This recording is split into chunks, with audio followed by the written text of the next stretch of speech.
Kroger Tender Ray Beef, no other beef so fresh can be so tender, presents Hearts in Harmony, transcribed.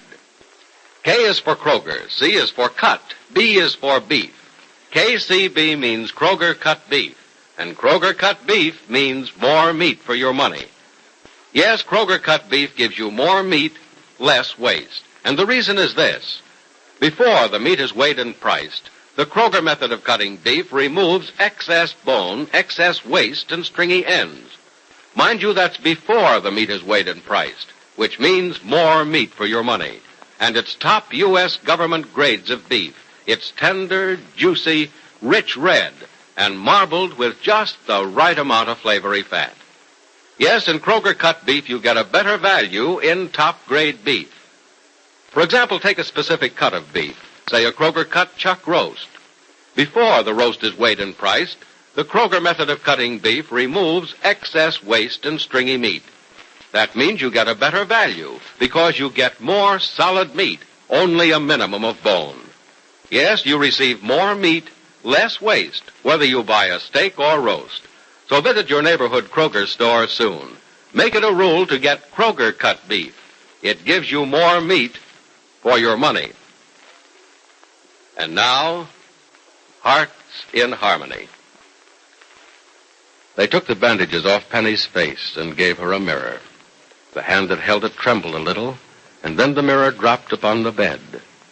Tears came to Penny's eyes, but then the brave girl smiled. A thin, small smile it was, but a smile of courage, for the once beautiful face of Penny Gibbs was cruelly scarred. It's 3 days later now, and outside Penny's room, Dr. Ryan talks with Penny's mother, Grace. Dr. Ryan asks, "Do you know why she sent for me, Mrs. Billings?" Well, no, Dr. Ryan, I don't. It's not about her face, I'm sure of that. She's turned rather philosophical about it as soon as the first shock wore off. I'm awfully glad to hear that.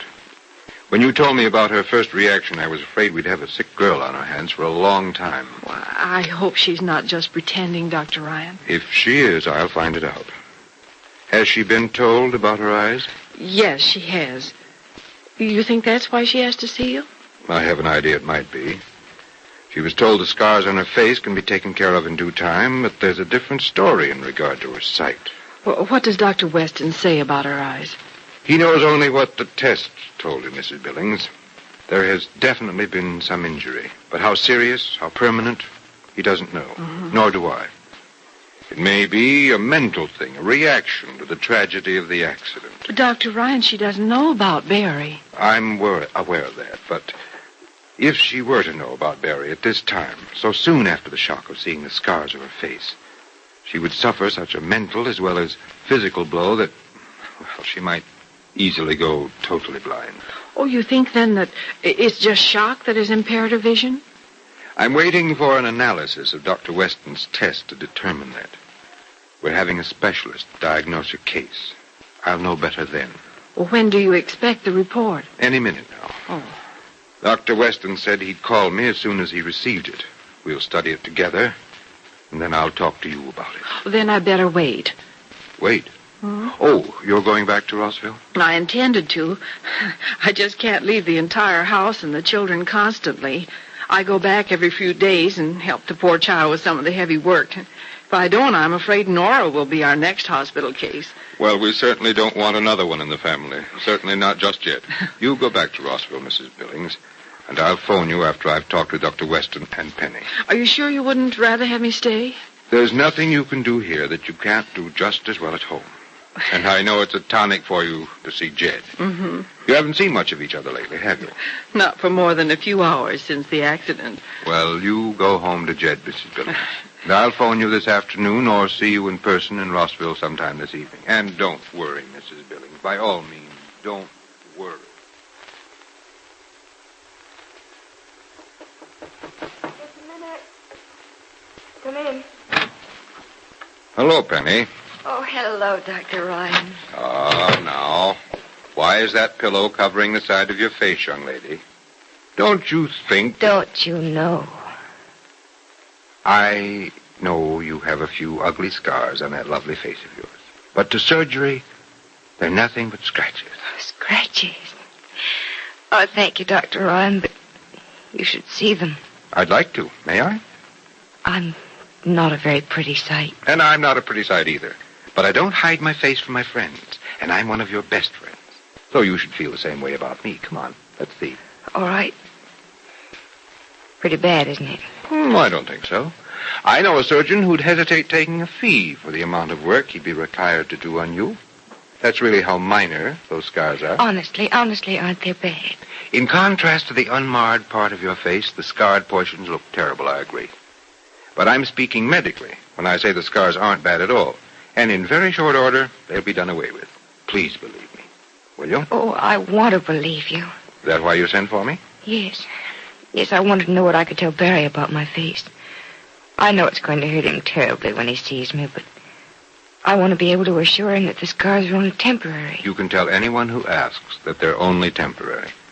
And you can honestly tell that to yourself, too. So cheer up about it. I was a sissy about my face only in the beginning, Dr. Ryan. That is, as far as I myself were concerned.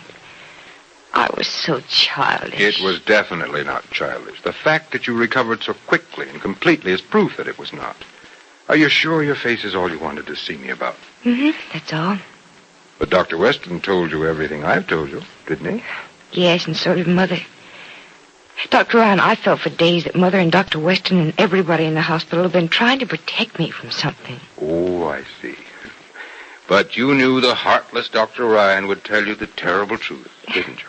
You always have. And I always will. Then when can I see Barry again? Penny, you're Dr. Weston's patient. And this is his hospital. You've asked me a question I just can't answer. But if you want a cruel and heartless truth about something, I have it for you. About Barry? No. About your eyes. Oh. Can you stand a little difficulty heaped on the difficulty you already have? After looking at this face of mine for the first time, I think I can stand anything. I have a pretty good idea what you're going to tell me to. Do you? I'm going blind. Oh, I wouldn't put it that way. No. Nope, you'd have given me the bad news in easy and sugar-coated stages.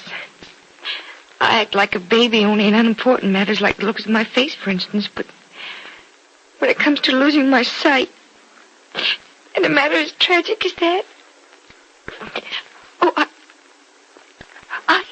Penny, I wasn't going to say you're losing your sight, because I have no knowledge of any facts that would make me say that. All I was going to say is that your eyes have doubtlessly been seriously injured, and your sight may be impaired. Maybe. Or will be. I'm not the doctor to say, nor is any doctor here fully qualified to predict that your sight will be completely restored to normal, or that you will eventually be blind. The bad news, Penny, is that there has been an injury to your optic nerve of such a nature that you need a specialist to save your sight. Oh. It's a matter of money. The cost will be high, Penny. But is there a price on the value of sight? There's a limit to what I can afford to pay for anything. I'm not accounting yet. But you're a beautiful young woman who has still a lot to see. How much do you think it would be, Dr. Ryan? I mean, obviously, I'll do everything possible that'll help me have the benefit of his advice. I don't know how much, Penny. But if you have absolutely nothing, no hope of ever having anything, this man would do all he could for you for absolutely nothing. But when people can pay, the price is high. But he's worth it, Penny. He's saved or restored the sight of a score of people who were given up as hopelessly blind. How long can we wait before we have to call in this man? We mustn't wait long, Penny. Your sight is failing slowly. Perhaps you've noticed it. I've noticed that things aren't as bright as they used to be. Colors aren't as sharp. Then let's get this man as soon as we can. Let me speak to my mother first. It's useless to send for him or go to him if we can't pay what he asks. It'll be wasting our time as well. Is the coffee strong enough for you, Jen? Grace, I think it's stronger than I am. I'm just weak after that phone call from Penny. Oh. Well, we'll manage to pay the doctor somehow. Yes, but how? Do you realize it'll run into thousands of dollars? I've read about this specialist they want for her. He's amazing. Best eye man in the world. But he's busy and his operations are costly, and rightfully so. Well, we can get the money somewhere. Where? It'll take me 5 years to make the kind of money he'll want for that one operation. Well, we'll get it from Mrs. Carlton. I know we could, Grace, in 5 minutes. But you don't know about Mrs. Carlton, do you? But, Jed, what's happened to her? Well, what do you expect? An old woman can take just so much and then no more. Oh. She didn't shed a tear at Barry's funeral. She walked alone, I understand, refused even the help of an arm to lean on. But last night, she collapsed. Oh, Jed, she's not... No, I had Nora phone the Carlton house this morning, just after Johnny told me about it. She's going to live, but she'll never be the same person she was before she lost her son. No, Grace, we can't go to Mrs. Carlton for the money. At least, not right now. And Penny needs this specialist right now. Well, Jed, we have some property. We could borrow on that. We will, if we can. But at best, we'll get only about a fourth of what we'll need. I'll speak to Johnny about getting a loan on the property for us. Or would you like to sell? I can't ask you to do that, Jed. Grace, I'd sell my business if it would guarantee Penny's sight. Let's not consider what we lose to get the money we need. Let's consider only what Penny will lose if we fail to get the money. Oh. If it takes every dime we have and we're in debt for the rest of our lives, we must save the child's eyes. Well, I'm willing to do anything. You know that. My only fear is that we'll do everything we can and still she'll go blind. Grace, this doctor will look at her first. There'll be no charge for that. Oh, Jed, I'd give her my eyes if that'd help. Now, Grace, no tears. We faced things like this before, somehow blundered through. Well, I'm sorry. I wasn't crying for myself, but for Penny. Oh, Jed, we can't let her down. We just can't. Must Grace and Jed Billings part with everything they have to save Penny's sight? And if they do, will they be told that this young girl's eyes will never see again? Be sure to listen to the next dramatic episode of Hearts in Harmony. KCB, KCB. KCB means Kroger cut beef, and Kroger cut beef means more meat for your money. That's right. Kroger cut beef gives you more meat, less waste. Because before the meat is weighed and priced, the Kroger method of cutting beef removes excess bone, excess waste, and stringy ends. For example, if porterhouse steak is your favorite, you'll find that at Kroger's you don't pay steak price for stringy ends and waste. The Kroger method of cutting beef removes the long, stringy end and excess waste before the steak is weighed and priced. But see for yourself by visiting your Kroger store. Notice that you get more meat, less waste, and it's top U.S. government grades of beef. Meat that's tender, juicy, rich red, and marbled with just the right amount of flavory fat. So remember, whether you buy a steak or roast, Kroger cut beef gives you more meat for your money. Here's your big opportunity. Kroger's great hot dated coffee brings you the chance to win a big, luxurious Hudson sedan, an Alaska sealskin fur coat valued at $1,400, a Westinghouse laundromat, roaster, or a Just-O-Matic iron. Kroger is awarding 1,160 prizes in 5 weekly contests. The second week's contest closes midnight this Wednesday, October 22nd. Get your entry blank with full details at your Kroger store and enter today. Be sure to listen tomorrow, same time, same station, for another absorbing transcribed chapter of Hearts in Harmony.